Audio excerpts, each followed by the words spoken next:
Ayusin mo naman ang trabaho mo. Huwag mo namang sayangin na may mabait tayong amo. Alam mo, hindi lahat ng tao swerte katulad natin na nakapasok ng ganitong trabaho. Inaayos ko naman, Nay. Ikaw lang talaga ang hindi maka-appreciate ng ginagawa ko. Hindi yan maayos. Kung yan ang maayos para sa paningin mo, paano lang ang hindi talaga maayos? Baka yun pang may pinakamalalang kadugyutan? O ano anak? Itong mga paalala ko sa'yo, makakatulong to sa pag-unlad mo. Bata ka pa. Huwag mong sanayin na kung ano lang tong ginagawa mo, ganun na lang talaga. Oo, sa ngayon maayos lang pero sinasabi ko sa'yo, darating ang araw na pagsisisihan mo kung bakit ganito ang ginawa mo noon. Ikaw ang gagawa ng buhay mo. Kung ano man ang desisyon mo ngayon, kung ano man ang ginagawa mo ngayon, napakalaking epekto niyan sa hinaharap mo. Kaya piliin mong maisaayos ang ngayon para maging maayos din ang hinaharap mo. Walang magandang naidudulot ang pagiging dugyot. Ito ang mga istorya ni Lola Telang.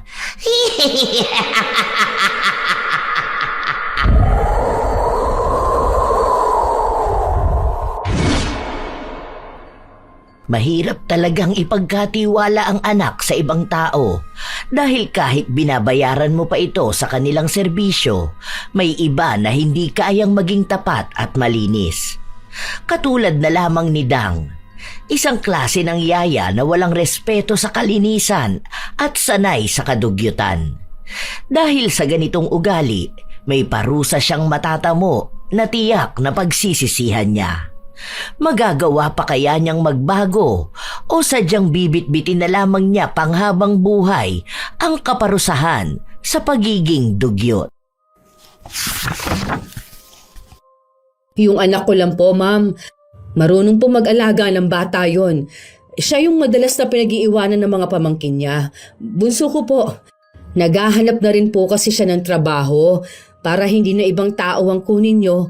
Kapag yung anak ko po ako na rin po ang titingin sa mga gawa niya. Sige Ate Virgie, papuntahin mo na lang siya rito bukas.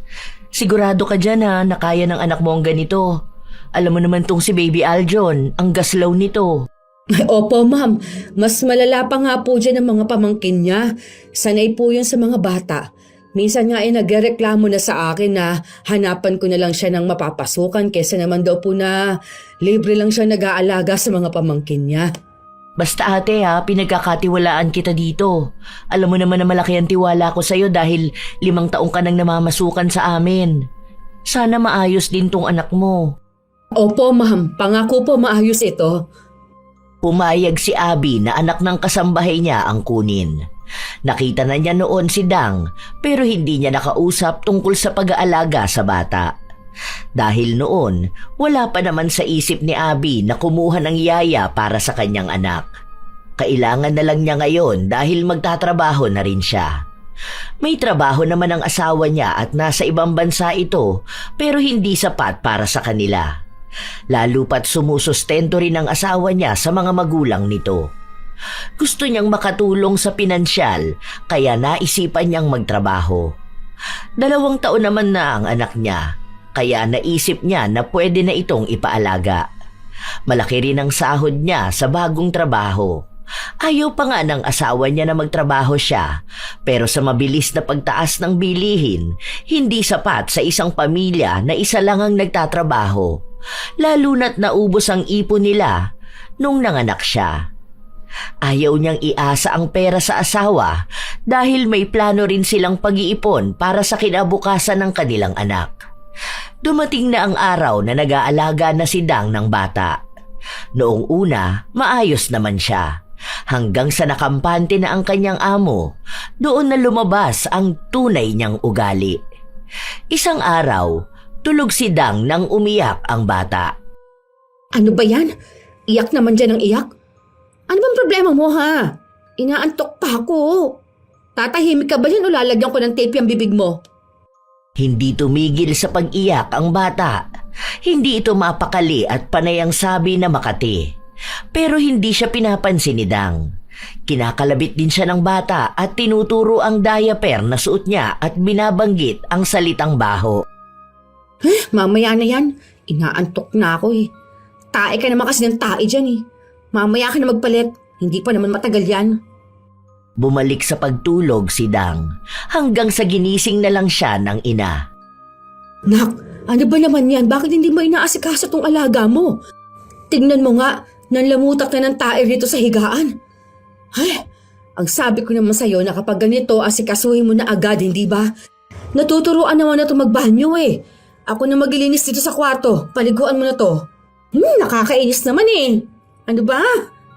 Ganda na ng panaginip ko eh. Hayaan mo na yan. Punasan mo na lang yan. Hindi pwedeng punasan lang yan. Tingnan mo nga ang dugyot pati mukha oh. Tsaka hindi naman oras ng pahinga mo. Tanghali na. Tapos na akong maglinis tapos ikaw nakahilata ka pa rin. Hayaan mo na yan. Pupunasin ko naman yan mamaya. Ano ba naman to? Ay, iniipis na tong pagkainan ni Aljun. Hindi mo man lang ba to tinakpan? Itapon mo na to. Baka magkasakit pa ang bata. Okay lang yan. Pagpagan mo na lang yan kung pwede naman yan kainin pa eh. Tsaka maliliit na ipis lang naman yan. Tinakpan ko naman yan kaso pinasok pa rin ang ipis eh. Okay pa yan. Hindi naman yan nakamamatay. Anong hindi? Marumi na yan dahil ginapangan na ng ipis. Hindi pwedeng pagpagan lang yan lalo na't bata ang kakain. Kapag nagkasakit to, tayo pang malalagot. Baka pati ako ay mawalan pa ng trabaho. Ay, bumangon ka na dyan. Asikasuhin mo tong alaga mo. Ang ganda-ganda ng pakilala ko sa'yo sa amo ko eh. Tapos ganito ka lang? Kumilos ka nga dyan. Huwag mong dalhin dito ang pagiging dugyot mo sa bahay ha. Kahit na tinatamad si Dang, tumayo siya para asikasuhin ang bata. Pero hindi niya ito pinaliguan. Pinunasan niya lang ito para maalis ang mga dumikit na dumi sa katawan. Maging ang puwit ng bata ay hindi niya nilinis. Pinunasan niya lang din ito. Kaya nakakaramdam ng lagkit sa katawan ang bata. Hanggang sa umuwi si Abby ng kinagabihan nun. Ma'am, sandali po. Ipapainit ko lang po yung ulam nyo. Hindi na. Kumain naman ako sa office kanina. Si Aljon, tulog na ba? Opo, katutulog lang po ma'am. Pwede palipat sa kwarto ko kamo? Miss ko na ang baby ko. Sobrang busy naman kasi sa trabaho eh. Ay opo ma'am, sandali lang po. Sasabihan ko lang po si Dang. Hindi pa natutulog si Dang nung mga oras na yon dahil panay siya nood sa kanyang cellphone.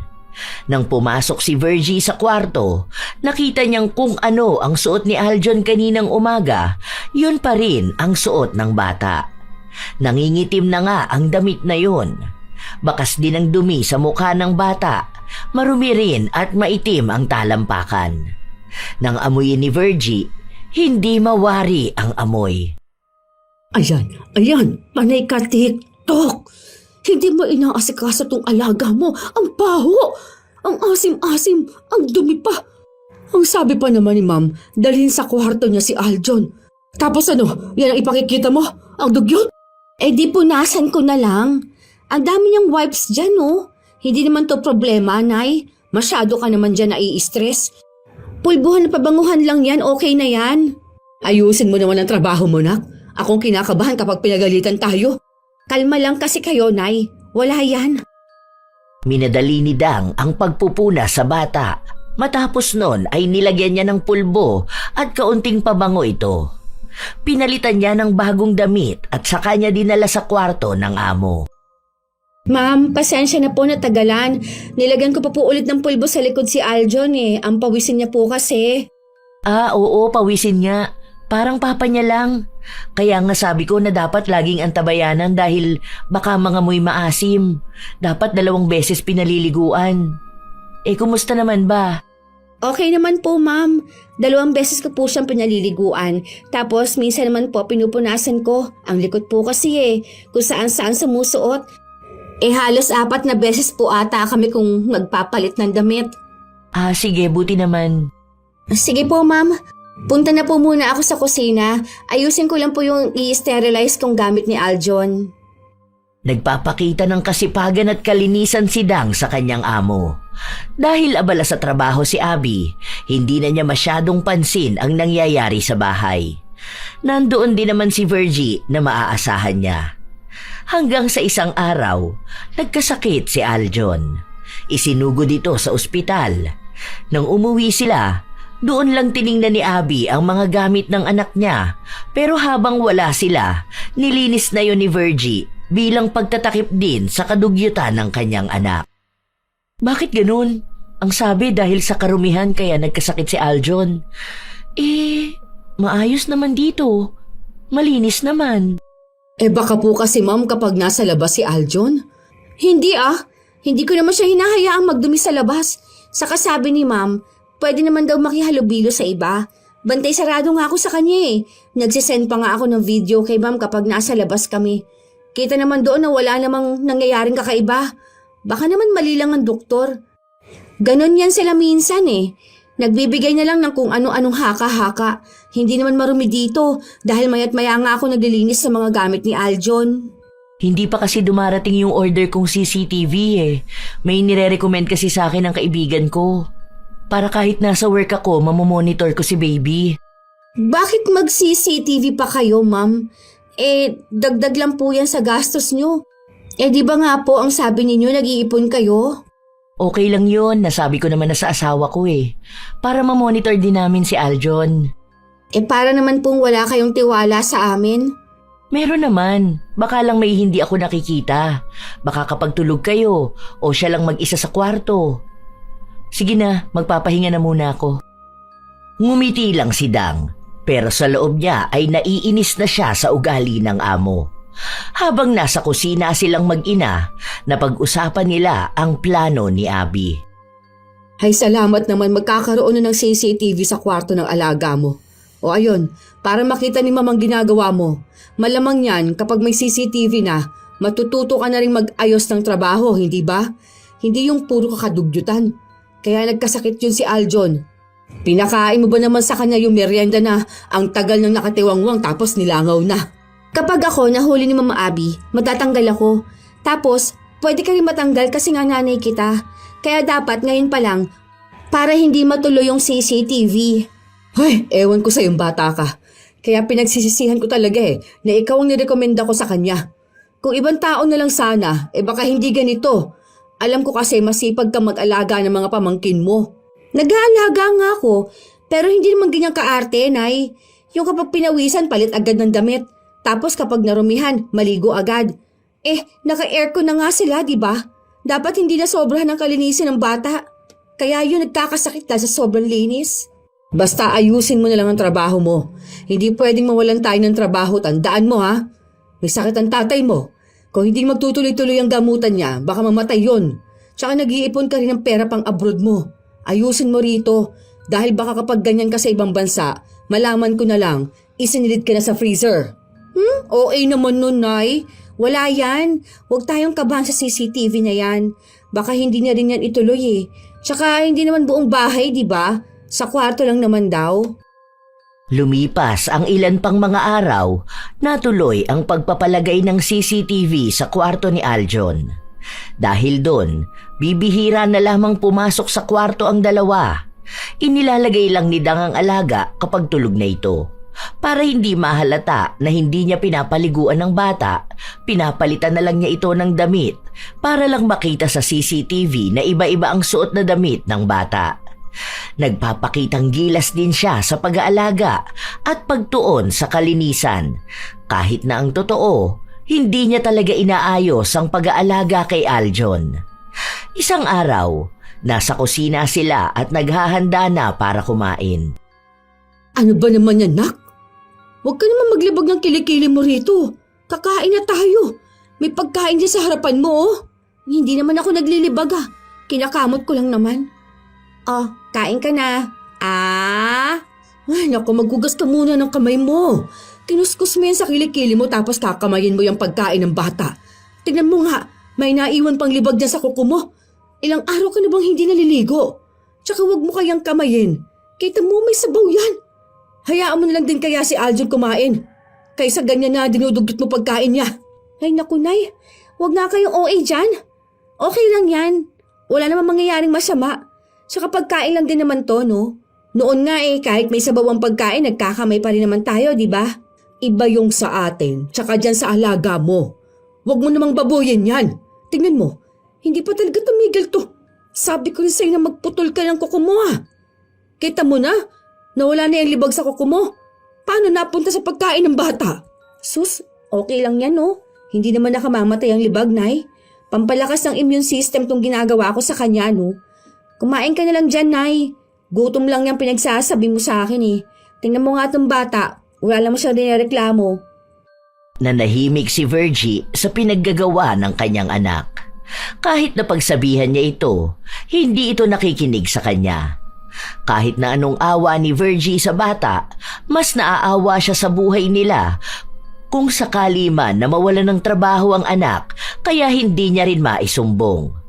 Iniisip na lang niya na bata pa ito at kaya pang matuto sa buhay. Habang lumilipas ang araw, palala ng palala ang ginagawa ni Dang. Hanggang sa tila pati si Abby ay nakakahalata na. Isang araw kasi, umuwi si Abby. Pansin niya na ang suot na damit ng yaya ng anak ay tila ba 4 na araw na nitong suot. Dang, ito sa akin lang ha. Kasi wala naman ako dapat pakialam pero naliligo ka ba? O wala ka lang maisuot na damit? Ay, sige.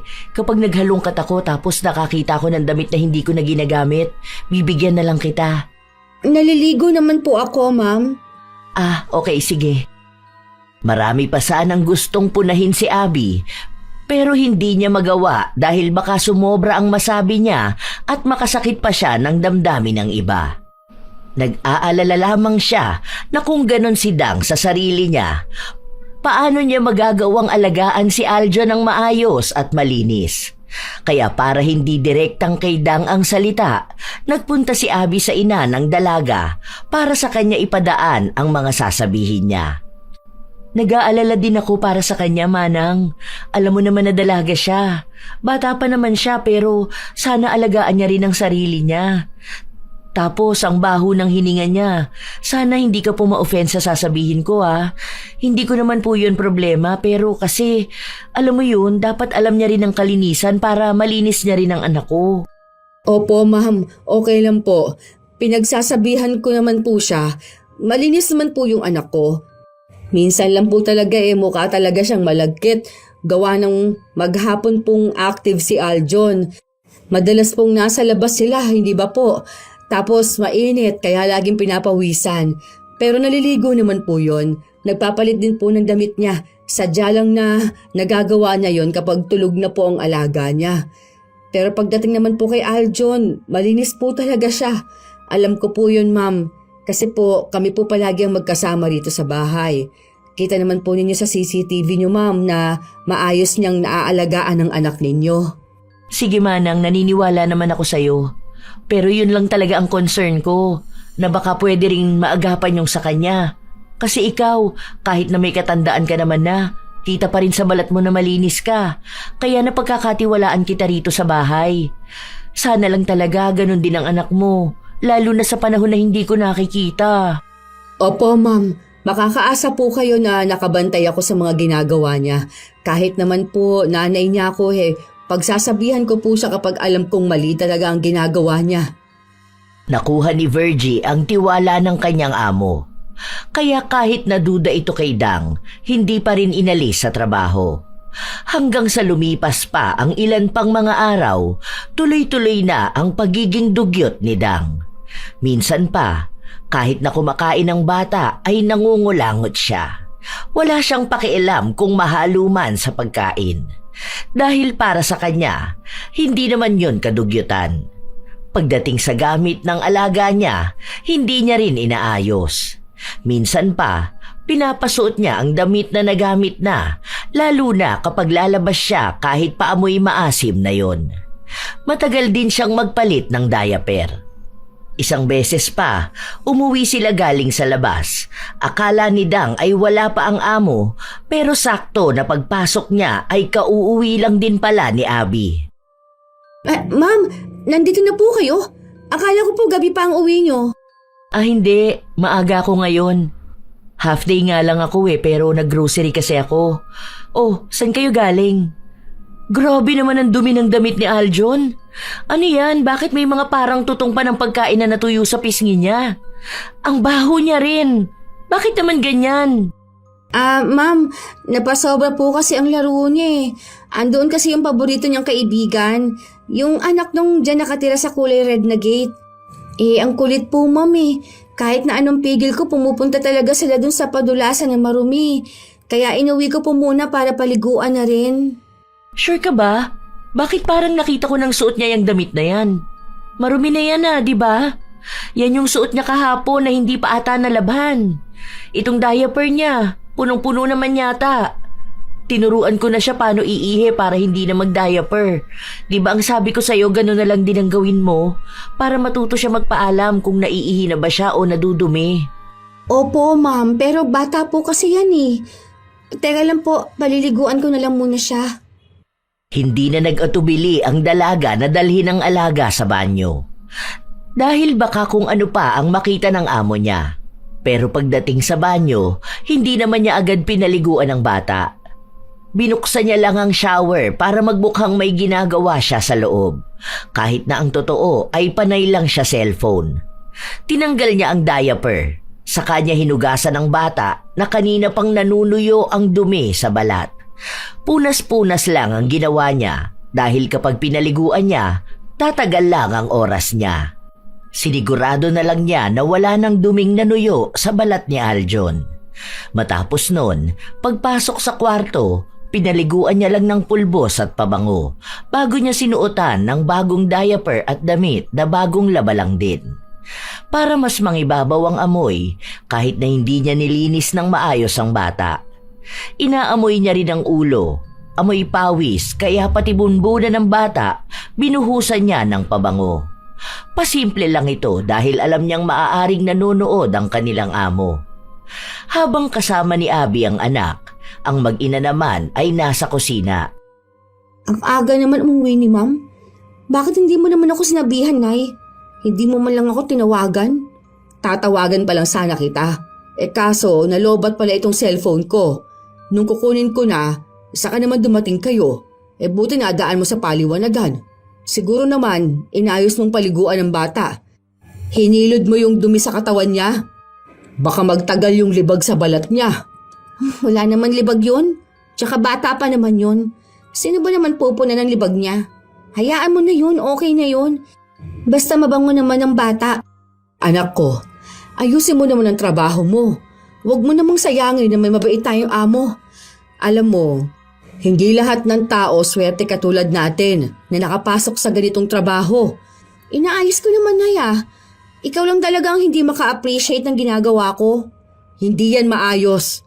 Kung yan na ang maayos para sa paningin mo, paano na lang ang hindi talaga maayos? Baka yun pa ang pinakamalalang kadugyutan. Anak ko, itong mga paalala ko sa'yo, makakatulong to sa pag-unlad mo. Bata ka pa. Huwag mong sanayin na kung ano lang tong ginagawa mo, ganito na lang talaga. Oo, sa ngayon maayos lang. Pero sinasabi ko sa'yo, darating ang araw na pagsisisihan mo kung bakit ganito ang ginawa mo noon. Ikaw ang gagawa ng buhay mo. Kung ano man ang desisyon mo ngayon, kung ano man ang ginagawa mo ngayon, napakalaking epekto niyan sa hinaharap mo. Kaya piliin mong maisaayos ang ngayon para maging maayos din ang hinaharap mo.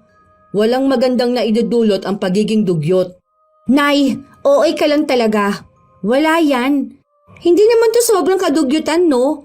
Maliligo na nga muna ako. Hindi pa rin pinakikinggan ni Dang ang ina. Dahil para sa kanya, wala naman talagang mali. Kaya hanggat alam niya sa sarili niyang walang mali, wala siyang babaguhin. Umabot pa ang ilan pang mga araw, hindi talaga siya nagbabago.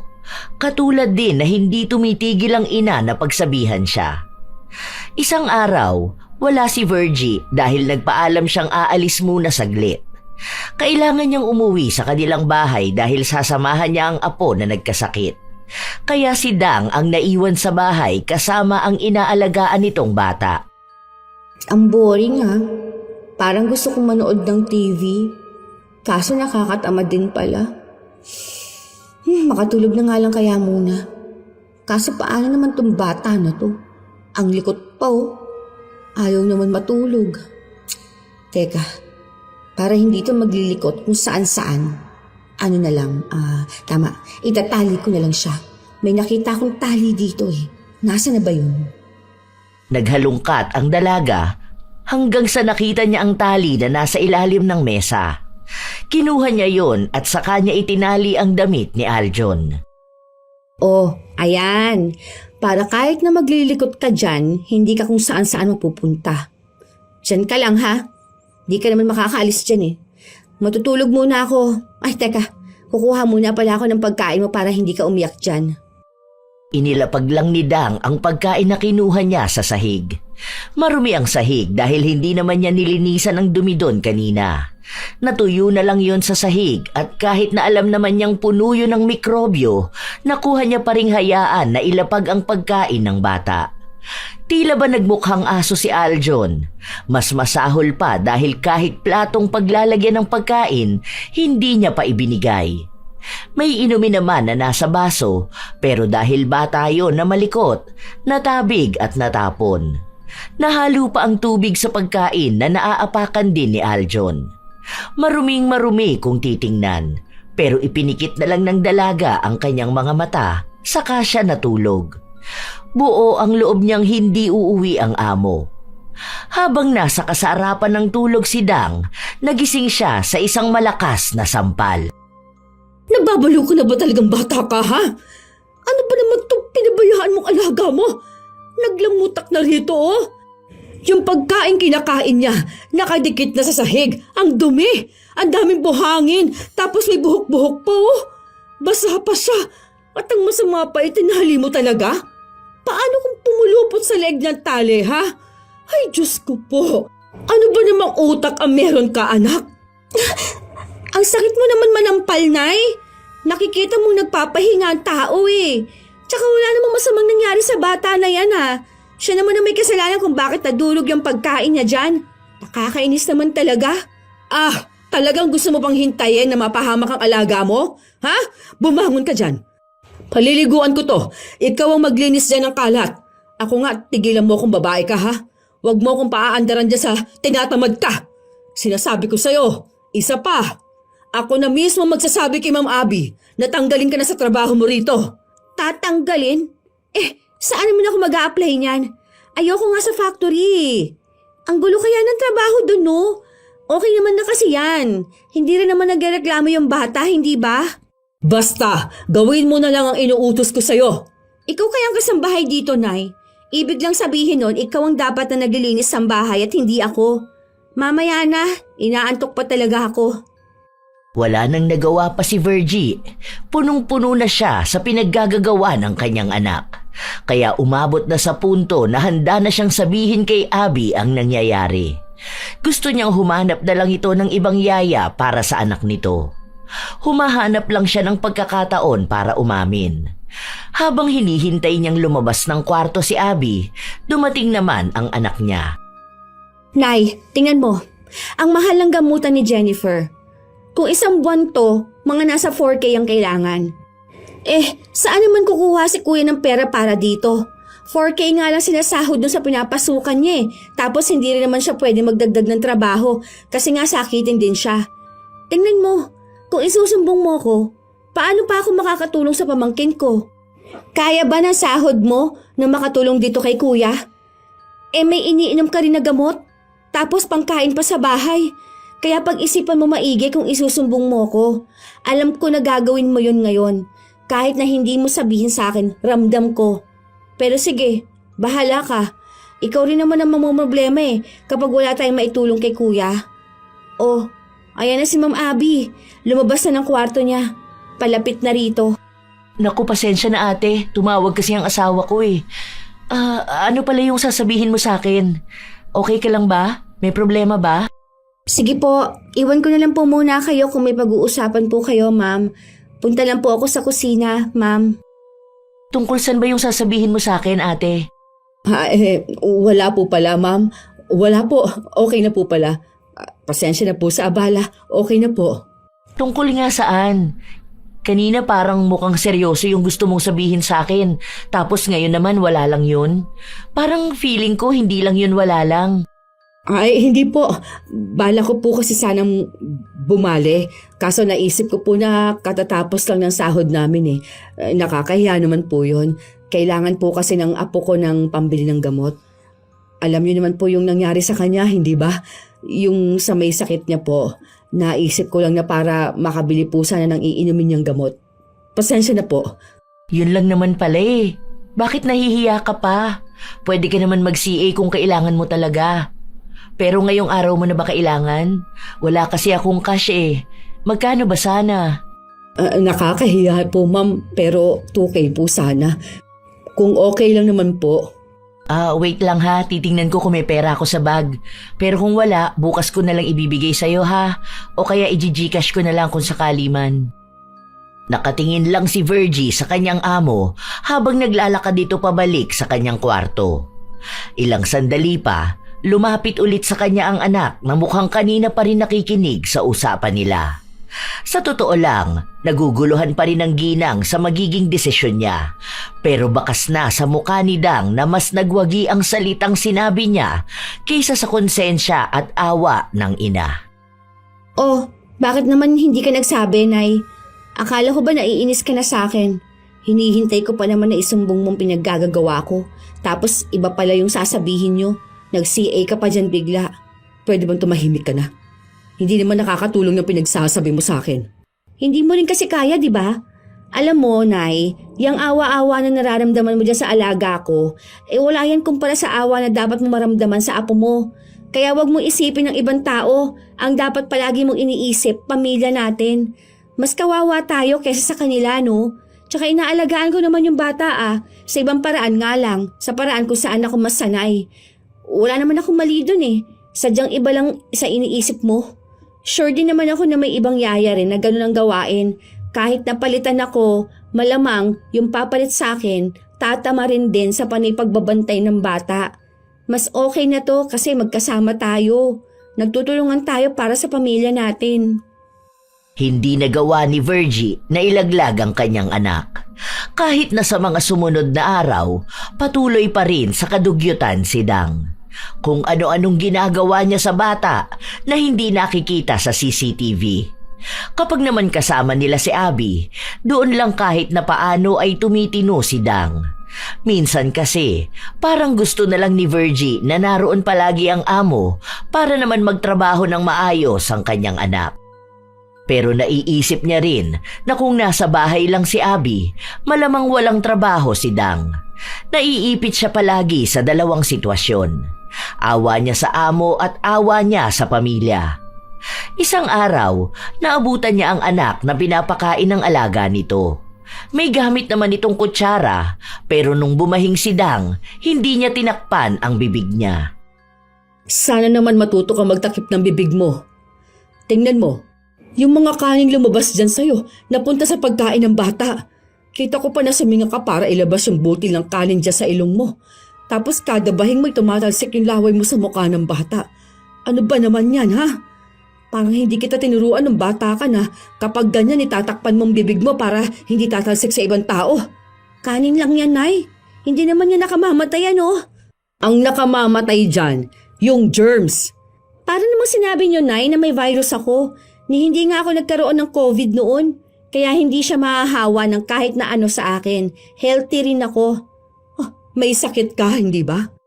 Malamang, ang ano niyan, yung pwede mong mahawaan ng alaga mo. Kaya nga sabi ko sa'yo, mag-face mask ka. Tinuturuan ka na nga, hindi ka pa rin nakikinig sa akin.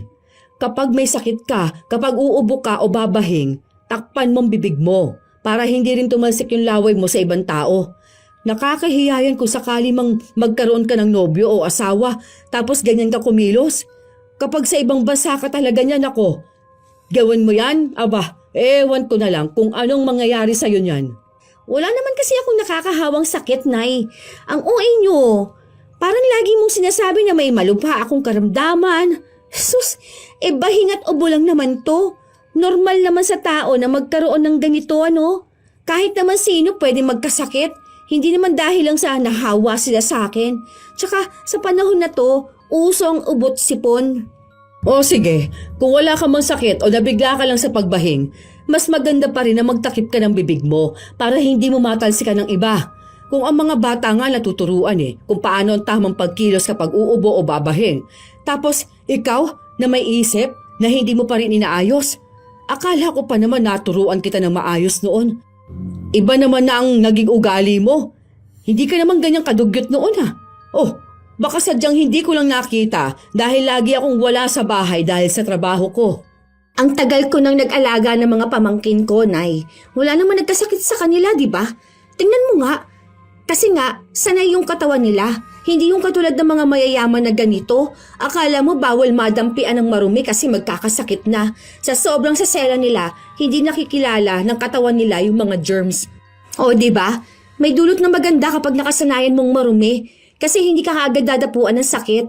Madalas dyan sa mga mayayaman yan nagkakaroon ng LBM. Kaya nga nagkasakit sa bituka ang pamangkin mo, di ba? Kung ano-ano pinapakain mo sa kanya noon, hindi lang agad lumabas yung sakit niya. O ngayon, lahat tayo nahihirapan. Kung sana kasi ginagamit mo yung utak mo. Kung alam ko lang talaga na ganyan ka mag-alaga, hindi na ako pumayag na magbantay ka ng bata. Nagbibigay ka ng stress sa totoo lang. Wala kang ibang ginawa, Nay, kundi ang pagalitan ako. Puro ka na lang din dyan daldal Hindi ka naman gumagawa ng hakbang mo Hindi mo rin naman mapanindigan yung panay sabi mo na isusumbong mo ko. O paano? Alam mo kailangan din kasi natin ng pera na sinasahod ko. Hindi naman ako madamot pagdating sa pamilya natin. Hindi na nakaimik pa si Virgie dahil totoo naman ang sinasabi ng kanyang anak. Kahit na naaawa na siya sa bata, hindi niya magawang umamin sa amo dahil kailangan nila ng pera. Tunay rin naman na mabait si Dang kung pagtulong sa pamilya ang usapan, pero sadyang hindi nagbabago ang kanyang ugali pagdating sa pagiging dugyot. Ilang araw pa ang lumipas, nagkaroon na naman ng sakit si Aljon. Bigla na lang kasing sumakit ang tiyan nito at ang sabi ng doktor, may kinalaman nga raw sa karumihan. Kung hindi ito maaagapan agad, baka mas malala pa ang mangyari sa bata. Mas lalong nangamba si Abby, kaya kinausap niya si Dang. Po? Imposible naman po yun, Mama. Kasi po inaayos ko naman po ang trabaho ko. Tsaka lahat po naman ng gamit ni Aljon, binabanlian ko po. Malinis din itong bahay. Baka naman po mali ang doktor. Kahit itanong nyo kay nanay, maayos naman tong ginagawa ko rito sa bahay. Hindi rin ako basta nagpapakain kay Aljon. Sabay nga po kaming naguhugas ng kamay Tinuturuan ko rin po kasi siya na maging malinis na bata. Nagtataka lang talaga ako. Hindi naman pwede magkamali dahil family doctor namin yun. Siguro magpapadagdag na lang ako ng CCTV. Kakausapin ko na lang muna ang asawa ko para makapag-provide siya ng magagamit dito sa bahay. Lahat lalagyan ko na. Baka kasi may nakakaligtaan ka na ginagawa ng anak ko. Lalo na kapag naglalaro yan dito. Bibihira lang naman kasi kayong pumasok sa kwarto Dagdag lang po yan sa gastos nyo, Ma'am. Kasi po nung nakaraan, ang sabi ninyo, kailangan nyo ng pera kasi nga po uuwi ng asawa nyo. Kung magdadagdag kayo ng CCTV sa lahat o sa bawat sulok ng bahay nyo, baka naman po kapusin kayo sa pera. Kayo rin po, Ma'am, kasi sa halip ng menos na yon. Dahil may dalawa kayong tauhan sa bahay, may yaya na, may kasambahay pa. Hindi naman din po pwede na isa lang kukunin ninyo. Hindi naman kaya ni nanay na mag-alaga ng bata. Sa edad po ni Aljon, alam niyo naman na napakakulit po, hindi ba? Kung ako naman, hindi po ako marunong maglinis ng bahay. Marunong naman pero hindi po katulad nung kay nanay. Pero kayo po, kung may mahanap kayo na isang tao na kaya ang dalawang trabaho na yan, kasi ako po, hindi naman po ako dapat nagsasabi kasi kayo po ang amo. Pero bilang concern po ako sa inyo at sa gastos, kaya nasabi ko to. Kayo rin po naman po ang magdedesisyon yan Hindi na kumibo pa si Abby dahil naisip niya na tama naman ang sinabi ni Dang. Lalo pa ngayon na tapos na ang kontrata ng asawa niya sa ibang bansa at gusto nang umuwi ng Pilipinas para dito na magtrabaho. May pera pa naman sila at may ipon pero kailangan nilang maghigpit. Mas lalong naguluhan si Abby. Naapektuhan siya sa sinabi sa kanya ng dalaga kaya hindi niya itinuloy ang pagpapalagay ng CCTV. Kaya bumalik na naman sa dating gawi si Dang. Kaya nakaalalay na sa kanya ang ina, lalo pat hindi pa magaling si Aljon. Baka umaabot pa sa punto na kapag nagkasakit ito, kailangan na ng operasyon. Naaawa na si Virgie sa bata Hanggang sa isang araw, habang nakakamay si Dang na pinapakain ng alaga niya, bigla na lang nanakit ang kanyang sikmura. Isinuka niya lahat ng nakain niya. Namilipit din siya sa sobrang sakit na nararamdaman. Oh, sabi ko naman sa'yo maghugas ka kasi ng kamay bago ka kumain. O ano ngayon, baka ikaw na ang nagkakasakit dyan dahil sa pinaggagawa mong kadugyutan. Maghugas ka muna ng kamay mo, magsabon ka, tapos magpunas para kapag balik mo sa pagkain maging maayos ka. Grabe, nagtataasan ang balahibo ko. Ang sakit ng sikmura ko. Ano ba to? Utang na loob, tama na tong ganitong sakit. Dahil yan sa germs. Ang dumi kasi ng kamay mo. May itim-itim pa dyan sa gilid-gilid. Parang libag na yan Hindi yan, malinis yan Nagugas naman po ako ng kamay kanina nung hinugasan ko ng puwet si Aljon. Pero nagsabon ka ba naman? Naglagay ka ba ng alkohol?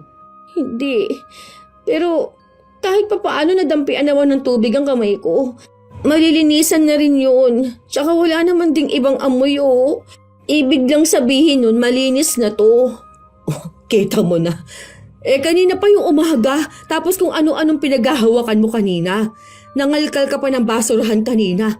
Tapos ngayon, nakakamay kang kumakain at sinusubuan ng alaga mo. Eto, maghugas ka na maayos. Tapos wag mong kamay ng pagkain ng bata. Ang daming kutsara dyan, Noong una, ayaw pang makinig ni Dang sa ina.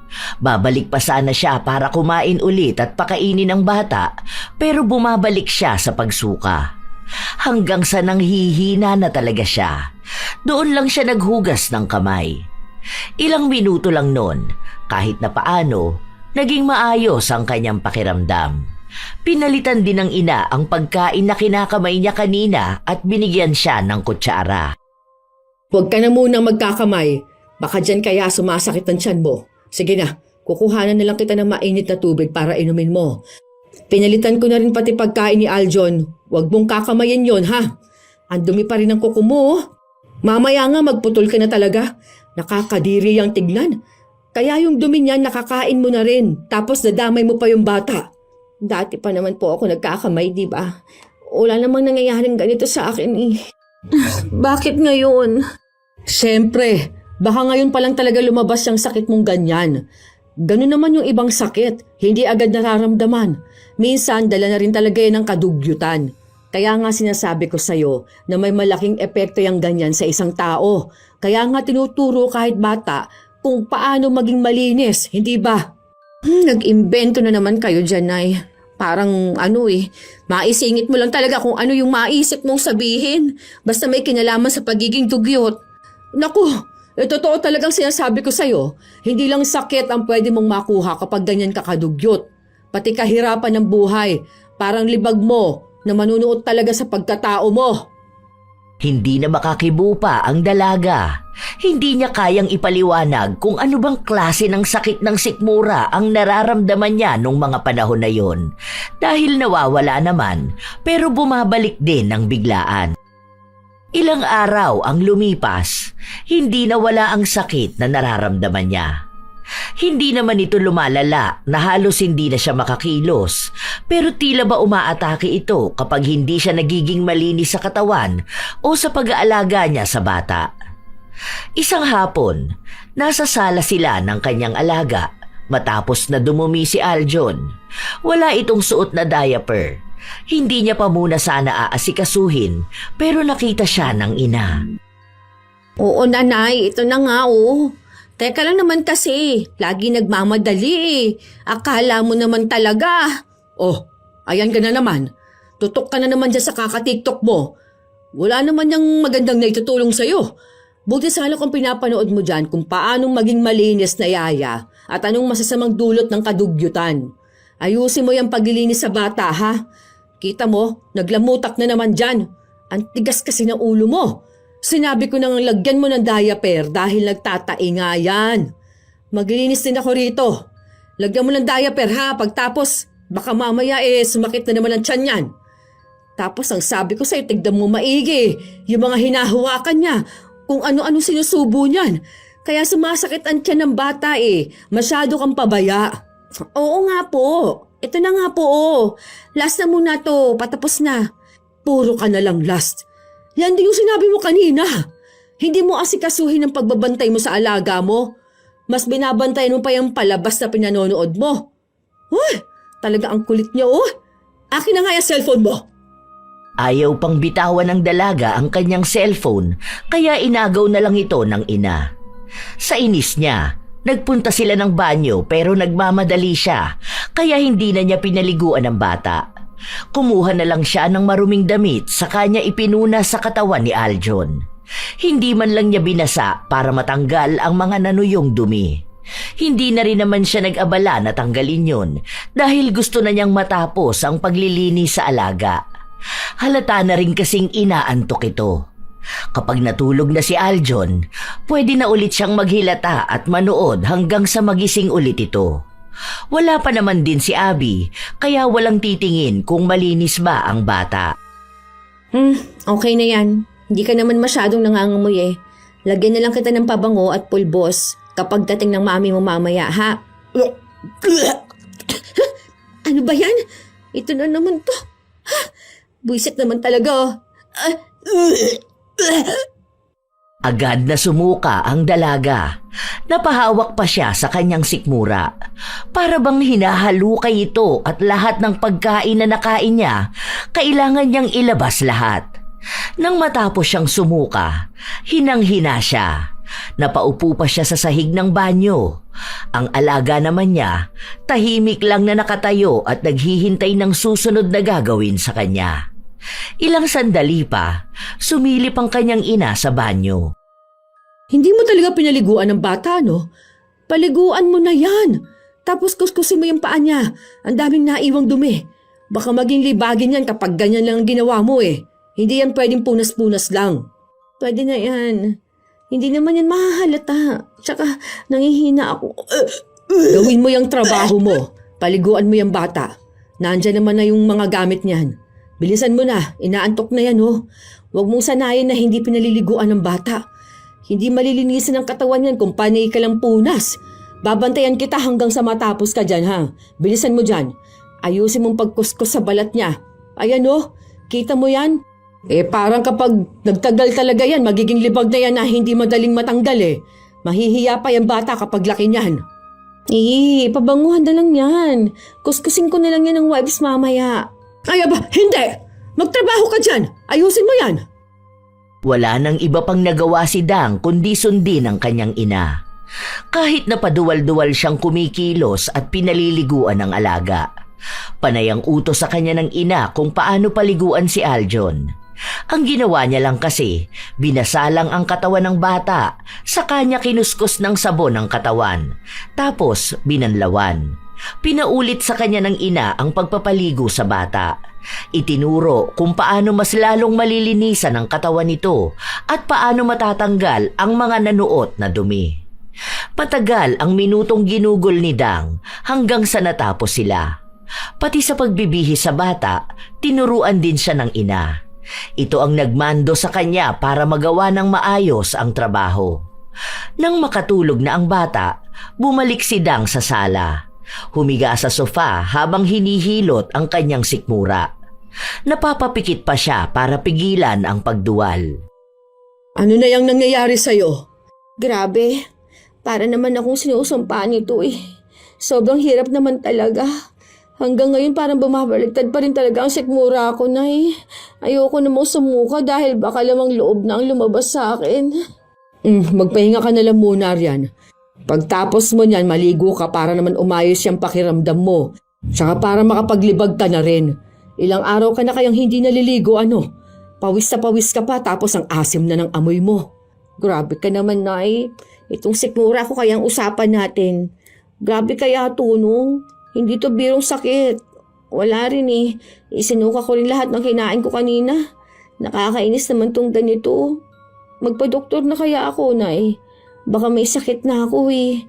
Para sana alam natin kung paano ito aagapan, di ba?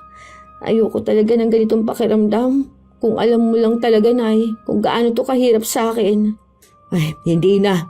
Huwag ka na magpa-doktor. Wala rin namang magiging lunas sa'yo yan. Ang makikita nila sa'yo yung kadugyutan mong sobra-sobra. Nakakahiya lang sa doktor kapag nalaman nila kung gaano ka ba kadugyot na babae.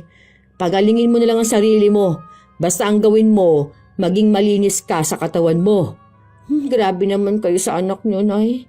Paano kung malubha na to? Oo, malubha talaga yung kadugyutan mo. Sobra. Kung ako sa'yo magtino ka para doon ka gumaling.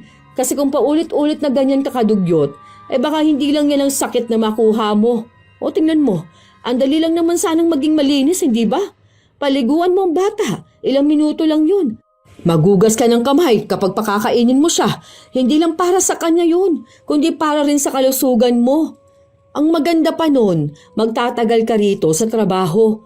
Kung sakali man na lumaki ang alaga mo, tapos nilipat ka ng ibang bahay, kung saan wala ako, mas maalam ka na sa kalinisan at tunay na pag-aalaga ng bata. Nakakapagod naman kasi yun, Nay. Nakakasawa kaya kapag paulit-ulit ang ginagawa. Aba, natural trabaho mo yan.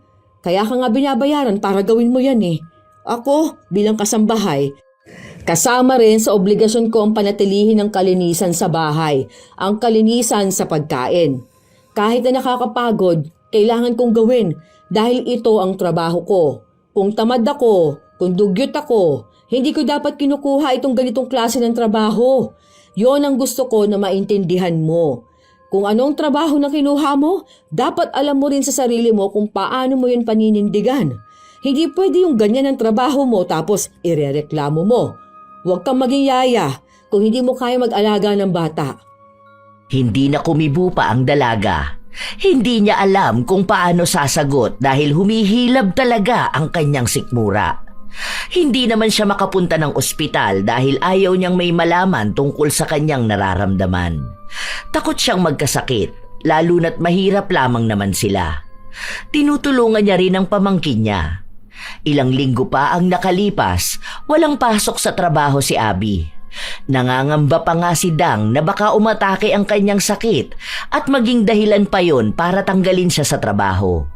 Dahil naroon si Abby, kailangan niyang ipakita na inaalagaan at inaasikaso niya ng maayos ang alaga. Ma'am, pwede ko na po ba makuha si Aljon? Paliliguan ko na po kasi siya eh. Baka mamaya po kasi matulog na yan, hindi pa naliliguan. Nangangati pa naman po siya kapag natutuyuan ng pawis. Ah, oo sige. Saka pala ipasuot mo sa kanya yung kulay blue na damit. Naalala mo ba yung sinabi ko sa'yo na itabi mo sa madaling makita para kapag susuotin niya madali lang mahahagilap? Aalis kasi kami. Yun na lang muna ang ipasuot mo. Sige po, ma'am. Sakto po. Bagong laba din po kasi yun eh. Kinuha ng dalaga ang kanyang alaga. Sa kanya dinala sa banyo. Maayos niya itong pinaliguan. Maging siya nga ay nagtataka kung paano niya natagalan ng oras na yon sa pag-ayos ng pagligo ng bata. Noon naman, basta mabasa ang katawan at malagyan ng sabon, yun na yun. Pero sa mga sandali na yon, hindi niya namamalayan na mukhang nasanay na rin siyang ayusin ang pagpapaligo sa bata. Pero hindi niya yon pinansin dahil ang iniisip niya, maaaring dahil naroon lang si Abby. Nang matapos niyang bihisan ang bata, nagbihis na rin siya dahil isasama siya. Kailangan niya pa rin kasing bantayan ang kanyang alaga. Makulit kasi itong bata at ayaw ni Abby na masyadong magkikilos kapag malikot ang anak. Habang nasa labas sila, may nakasalubong silang isang yaya na kasama ang alaga nito. Kinausap niya si Dang. Sinabi pa na mabuti naman daw at malinis na inilabas si Aljon. Hindi napansin ng yaya na nasa tabi lang nila ang ina ng bata at may tinitingnan na gamit. Ang akala ng dalaga, abala ang kanyang amo at hindi ito narinig. Nang makaalis na ang yaya, doon lang nagsalita si Abby. Narinig ko lahat yon. Ibig sabihin, totoo pala yung sinasabi nila na ang dungis ng anak ko kapag nasa labas? Ma'am, alam niyo naman po ang mga bata kapag nasa park. Malilikot po yung mga yan eh, kaya po nagiging madungis. Nung nakaraan nga po, mga bata na andun sa putika na nagsisipaglaro, yun po kasing yaya na yun. Ano siya eh, parang may something. Something? Opo, something. Yung alam niyo yun, parang nababaliw. Kaya kung ano-anong pinagsasabi niyan, alam naman po yan sa lugar natin.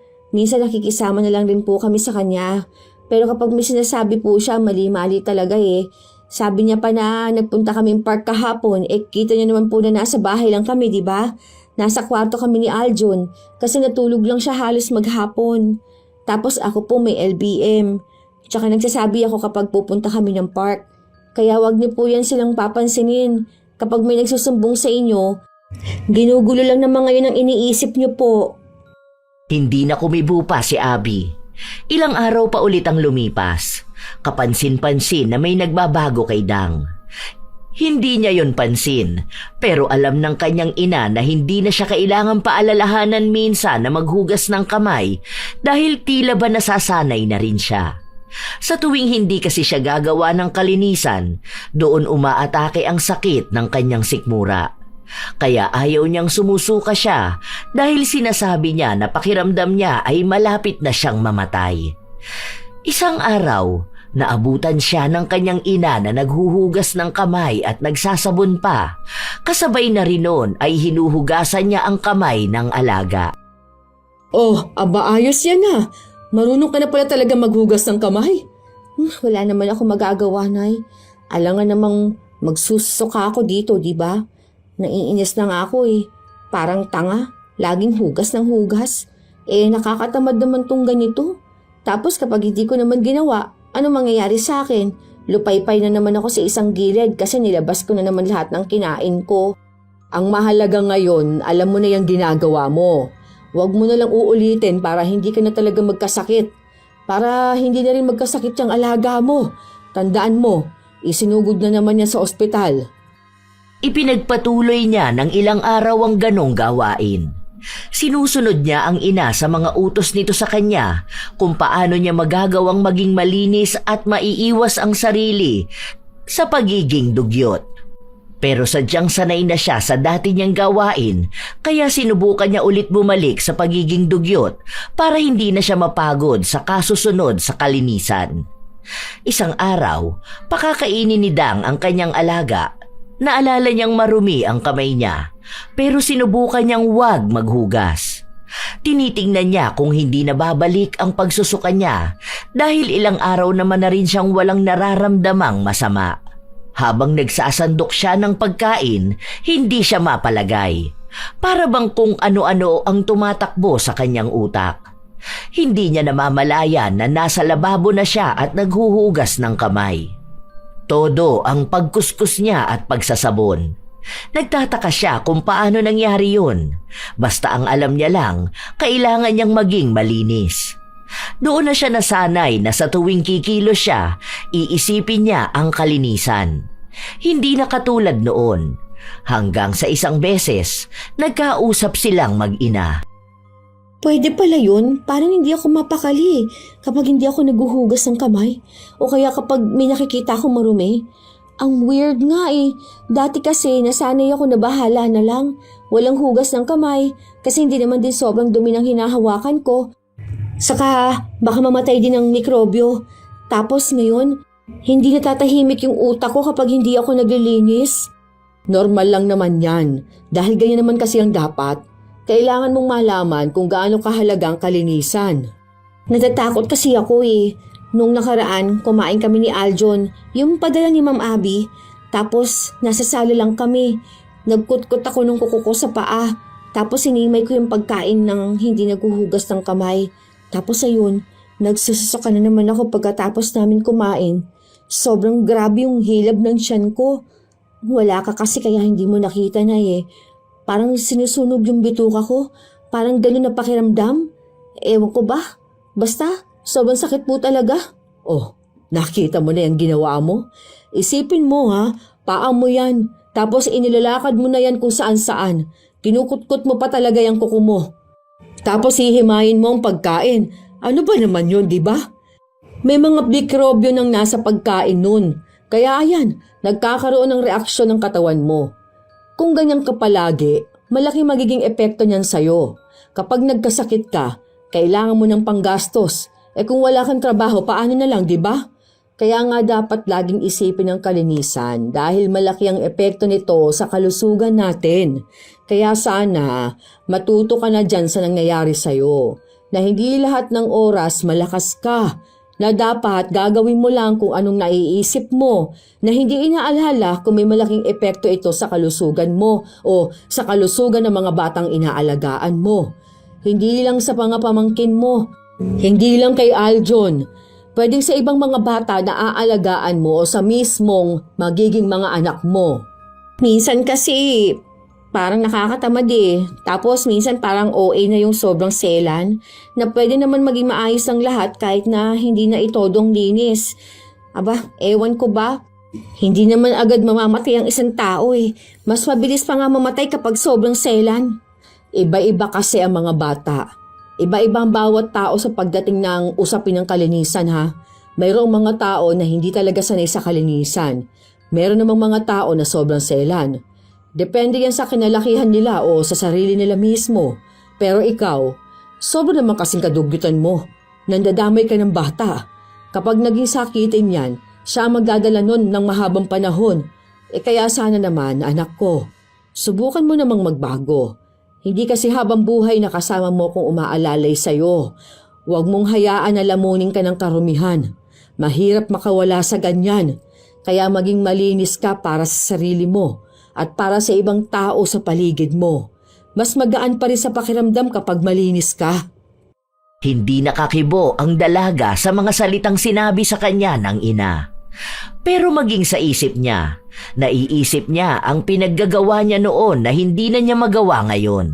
Natatakot na siyang makaramdam ng hindi maipaliwanag na sakit. Habang lumilipas ang mga araw, nagkukusa na siyang maglinis, pati sarili at katawan niya.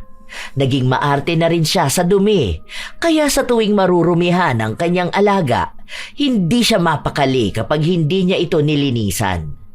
Kung noon, hindi niya madalas paliguan si Aljon, ngayon naman ay kailangan niyang masigurado na malinis ang bata. Naggupit na rin siya ng mahahaba niyang kuko para walang duming hahalo sa pagkain ng bata. Iniwasan na rin niya ang pagkakamay at paghawak sa kung saan-saan. Kung may dumi man siya na mahahawakan, sinisigurado niyang naghuhugas agad siya ng kamay. Natutuwa sa kanya ang ina kaya hindi na siya palaging pinagagalitan. Isang araw, habang nasa kusina si Dang at naghuhugas ng prutas na ipapakain sa alaga, dumating ang kanyang ina. Wow, ayos yan ha. Mabuti naman natuto ka na talaga maghugas ng pagkain ano. Kung noon yan, malamang kahit na may buhangin pa yan, ipakakain mo pa rin sa bata. Hindi ka na nagiging pabaya ah. Natutuwa naman ako sa nangyayari sa'yo ngayon. Pati si Aljo natuturuan mo na rin na maging malinis sa sarili kahit na ang bata niya pa. Yan ang gawain ng tunay na yaya na may disiplina sa sarili. Siyempre naman, Nay. Ayoko na rin kaya magsuka, no? Gusto ko na maging malinis para naman walang bakterya na papasok sa katawan ko at bigyan pa ako ng sakit. Sobrang hirap kaya magkasakit sa panahon ngayon. Ang mahal ng gamot. Parang mayayaman lang may karapatan na magkasakit eh. Pero ano kaya itong biglang nangyari sa akin, no? Gagaling pa kaya ako? Kung sakali man. Natatakot kasi ako eh. Paano kung nag-apply na ako ng work tapos biglang may medical, may makita silang kakaiba sa akin. Gusto ko pa naman makapag-abroad talaga. Basta, maging malinis ka lang sa sarili mo. Magiging maayos ka rin yan. Wala ka naman sigurong sakit niyan. Basta tamang pagbabantay lang sa sarili mo at sa mga ginagawa mo. Kung hindi ka babalik sa pagiging dugyot, wala kang magiging problema sa kalusugan mo. Ano palang balita dun sa usapan niyo ni Ma'am Abby? Ang balita ko, uuwi na raw talaga ang asawa niya. Tapos magsisimula na sila magnegosyo. Tapos sabi ni Ma'am Abby, hindi na siya magtatrabaho kasi tutulungan na lang muna niya ang asawa niya. Paano na yun, Nay? Aalisin na rin nila ako, no? Kaya dapat talaga makakuha na ako ng passport ko. Yung kaklase ko noon, nasa Singapore siya ngayon. Nag-aalaga rin ng bata. Parang ganun na lang din ang gusto ko. Ang laki ba naman ng sahod nun? Hindi pa naman sinasabi ni ma'am kung aalisin ka na. Pero sige, pag-ipunan natin yan para makapunta ka doon. Sa susunod na sahod ko, kumuha ka na ng passport mo. Ipagtabi mo na kaagad yon para hindi na magastos ang pera. Baka kakausapin pa lang ako tungkol dyan. Pinagpaplanuhan pa lang siguro nila ni Sir. Pero ayos na rin yun. Natuto naman ako dito sa pag-aalaga ng bata eh. Nalaman ko na iba pala ang pag-aalaga kapag pamangkin ang aalagaan at kapag anak ng ibang tao.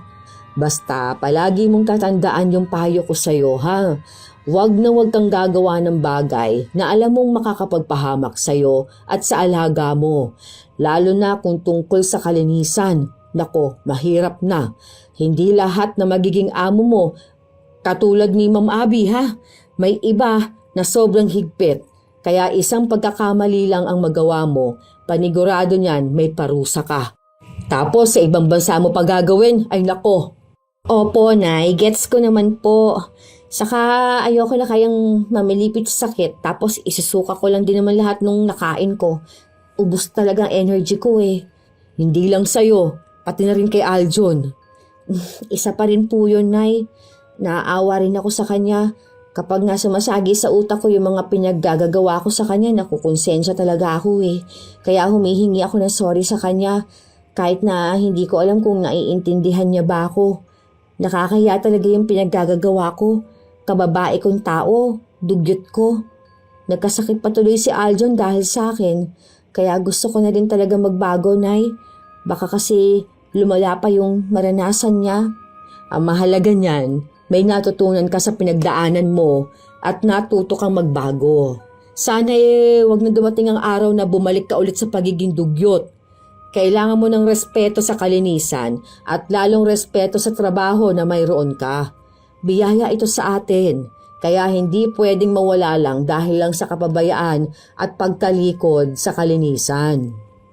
Malaki ang naitulong ng naranasan ni Dang sa kanyang pagbabago.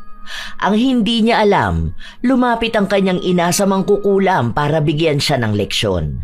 Hindi klase ng kulam na sadyang magpapahirap sa kanya ng sobra-sobra, kundi klase ng kulam na magdadala sa kanya sa tamang pag-uugali at mapagtanto niya na tamang mas inuuna ang kalinisan at walang magandang maidudulot kailanman ang pagiging tamad.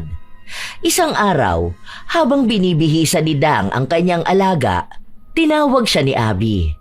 Iniisip niya na pagsasabihan siya kung hanggang kailan na lang siya magtatrabaho. Ma'am, kung aalisin niyo na po ako, baka po pwede na kahit hanggang cut-off po para po buo sana yung sasahurin ko. Saka kahit hindi na po muna ako mag-day off, kailangan ko po kasi ng pera pang asikaso ng papeles ko po. Ha? Anong aalisin? Di ba po, hindi na kayo magtatrabaho? Dito na lang kayo sa bahay po para maasikaso ninyong negosyo na balak po ninyong gawin. Naikwento niyo po yan sa akin nung nakaraan eh. Kaya naisip ko na kayo na rin po magbabantay sa anak ninyo. Baka hindi na po ninyo ako kailanganin. Hindi kita aalisin. Tinawag lang kita kasi nga sasabihin ko sa iyo na ililipat na ng kwarto si Aljon. Ano ka ba? Kahit naman nasa bahay ako at tutulong sa pag-aasikaso ng business namin, kailangan ko pa rin na mag-aalaga sa anak namin. Hindi ko pa yun kaya sa ganyang edad. Bakit? Gusto mo na rin bang umalis dito sa bahay? Kung gusto mo, tataasan ko na lang ang sahod mo. Hindi kasi ako makakuha ng ibang yaya dahil natatakot ako na baka kung anong gawin sa anak ko. Hindi katulad mo, nasubok ko na. Saka kilala ko na kayo ng nanay mo na masipag at mapagkakatiwalaan talaga. Talaga po, ma'am? Sure po ba kayo dyan? Oo naman, bakit naman hindi? Saka pansin ko na nagiging mas masipag ka ngayon, mas masinop at mas maasikaso sa anak ko. Pero ikaw, kung sakali man na gusto mo talaga sa ibang bansa, hindi naman kita pipigilan kasi nga pangarap mo yan. Pero kung ako ang tatanungin, gusto ko na ikaw ang mag-alaga ng anak namin. Pag-isipan mo maigi ha. Tuwang-tuwa ang dalaga sa narinig niya. Nangangamba kasi siya na bigla na lang siyang mawawala ng trabaho. Nakukonsensya na rin kasi siya sa klase ng pag-aalaga na ginagawa niya noon kay Aljon. Pero ngayon, gusto naman na niyang ayusin ang lahat. Nagsimula naman na siyang maging masipag at malinis, kaya kung may ganitong oportunidad, tiyak na kukunin niya lalo na't nasa Pilipinas pa rin siya. Makakasama niya ang kanyang pamilya. Kinuha niya ang magandang alok sa kanya ng amo. Patuloy silang dalawa ng ina na namamasukan kay Abby. Mabuti na lamang at mabait din ang asawa nito at hindi naghihigpit sa kanila. Sa paglipas ng panahon, palagi lang nasa tabi ng bata si Dang. Napalapit na rin naman sa kanya si Aljon. Malaking tulong talaga sa buhay nila ang kanyang pagbabago dahil marahil kung nanatili siyang dugyot, baka maubusan siya ng magandang oportunidad at sa huli, siya lang ang mahihirapan. Na kahit papagsisihan niya ang mga nangyari, wala na siyang pagkakataon na baguhin ang kanyang buhay. Simula na rin noong naging maayos siya sa trabaho, hindi na siya nakaramdam ng kahit na anong sakit. Palagi niya ring tinuturuan ang kanyang alaga na maging masinop sa kanyang sarili at huwag gawin ang mga kadugyutan na ginawa ni Dang noon. Tulong niya yon sa bata para hindi tularan ang nagawa niyang mali noon. Minsan sa buhay ng isang tao, may mga ugali na akala natin ay normal na dahil nakasanayan na. Hindi natin napapansin na mali o kaya naman iniisip natin na wala naman talaga itong epekto. Gaya ng pagiging dugyot. Hindi lang talaga agad nakikita ang resulta kahit na paunti-unting nagkakaroon ng problema sa pagdaan ng panahon. Bilang isang yaya, ang kalinisan ay hindi lang naaayon sa amoy o sa itsura, kundi sa respeto. Respeto sa sarili, respeto sa trabaho, at respeto sa batang inaalagaan. Kung ang nag-aalaga ay pabaya, paano matuturuan ang bata na maging maayos? Ang simpleng hindi paghuhugas ng kamay, ang hindi pagligo, ang pagpapabaya sa katawan, nakakabawas yan sa dignidad. May mga tao rin na nagiging komportable sa dumi dahil iniisip na yon ang nakasanayan at kinalakihan. Ngunit sa likod ng mga nakasanayan, may mga bagay na hindi na dapat ipinagpapatuloy. May mga bagay na kailangang baguhin, hindi para sa tingin ng iba, kundi para sa kapakanan ng sarili at ng taong inaalagaan. Ang bawat kilos ng yaya ay may epekto sa bata. Ang bawat pagpapabaya niya sa sarili ay may kalakip na panganib. Hindi lahat ay nakikita ng mata, ngunit mapapansin sa kalusugan at sa ugali ng bata. Dahil ang dumi ay hindi lang nasa katawan, kundi sa ugali at pagtrato sa trabaho. Tandaan na ang pagiging dugyot ay hindi tadhana. Hindi ito katapusan. Kahit sino, kahit gaano pa kalalim ang nakasanayan, ay maaaring magbago. Ang mahalaga ay maunawaan na ang malinis na katawan ay hindi kayabangan, kundi paggalang. Paggalang sa trabaho, paggalang sa batang inaalagaan, paggalang sa sarili. Dahil kung paano mo inaalagaan ang sarili, yun din ang kalidad ng pag-aalaga mo sa iba. At bilang isang yaya, yon ang isa sa mga bagay na dapat ay meron ka. Lagi ring iisipin na ang taong may respeto sa kanyang trabaho, tunay na malaki ang respeto sa sarili. Hindi talaga maiiwasan na may mga taong dugyot, lalo na kung hindi nakikita ng ibang tao. Kayo ba mga apo, minsan na rin ba kayong nakakilala ng taong dugyot sa trabaho? At kung kayo ay may opinyon at komento tungkol sa ating bagong kwento, maaari nyo yang ibahagi upang aming mabasa. Naway may aral kayong natutunan. Shout out sa ilan sa mga masusugid na tagapakinig ng mga istorya ni Lola Telap. Chef M at belated happy birthday kahapon kay John Henry Silayan ng Barangay Kabulusan. Danica Simeni, Fritz Love, Gray, Melanie Braza, MJ Rivera ng The Netherlands, Mary Jane Rico, Erica De Leon, Joy Amador, Ivan D, Lucy Tugna, Pam Kat Ong, Kinet Aligado, Mary Ann Pesino, Hanyul 5698, Rosalyn Asentista.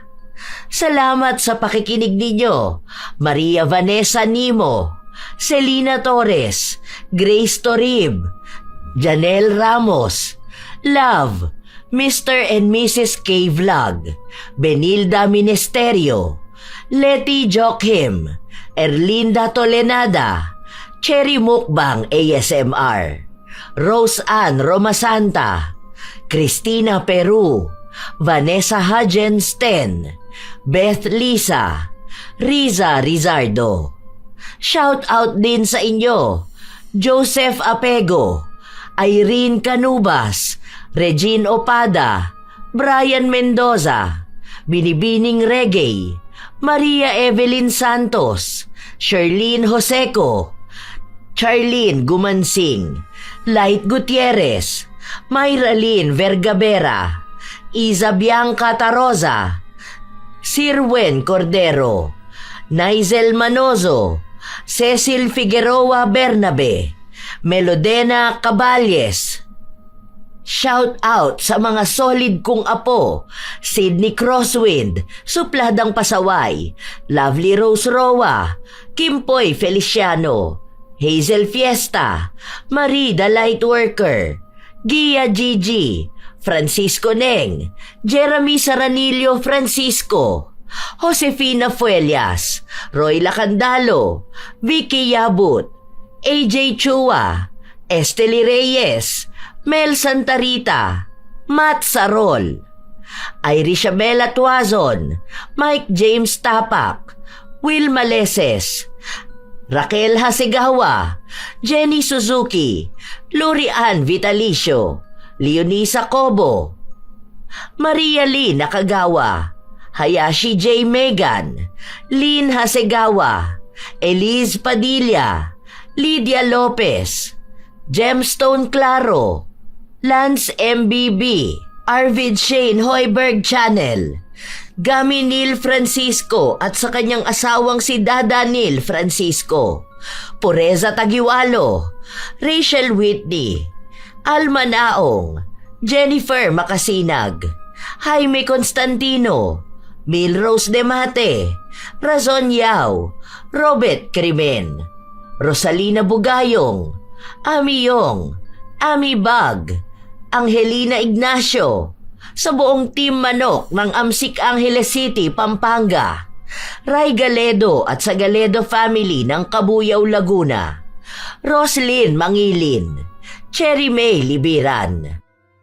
Ito ang inyong Lola Telang at maraming salamat sa palagi ninyong pagsubaybay, pag-aabang at pakikinig mga apo.